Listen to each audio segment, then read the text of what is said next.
Association for Verifying the Director of Center Vocabulary Benefit, Honorable to my teacher, senior and junior learner Benefit, respectable Muhammad and honorable Mulia. So, my name is Nuri Jamunida, confirms I'm from class 9 junior scholar Benefit. Also, to my business is about code.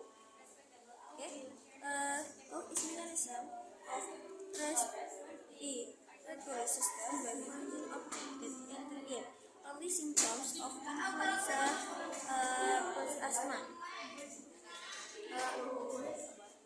Cold is divided into two. Number one is acute cold. Acute cold is normal 3 weeks, but chronic cold is occurs more 8 weeks. Cold acute and chronic cold is first way to spread tuberculosis.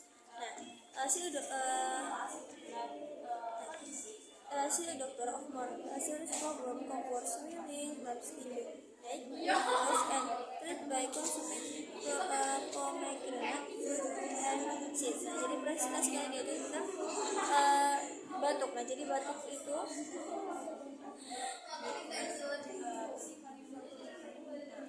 mirip plasma influenza sama dan ada asma. Nah, batuk sendiri itu dibagi dua. Yang pertama adalah batuk akut, itu biasanya terjadi sekitar gejalanya sekitar 3 minggu. Sedangkan kalau yang kedua itu adalah batuk kronis ini terjadi kira-kira itu sekitar 8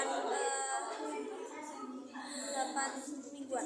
Nah, jadi batuk ini itu adalah salah satu cara penyebaran jadinya tuberkulosis. Nah, jadi kalau batuk itu kita tuh bisa kalau itu berkunjung ke dokter untuk dalam masalah yang kalau masalahnya lebih serius. Nah, terus kita tuh juga biasanya kalau misalkan batuk-batuk biasa kita tuh harus kayak mencoba mengkonsumsi kayak buah-buahan, pokoknya tuh makanan yang warnanya sehat. Okay, and so I think enough for my mistake. Thank you for your attention. As I say, wassalamualaikum warahmatullahi wabarakatuh.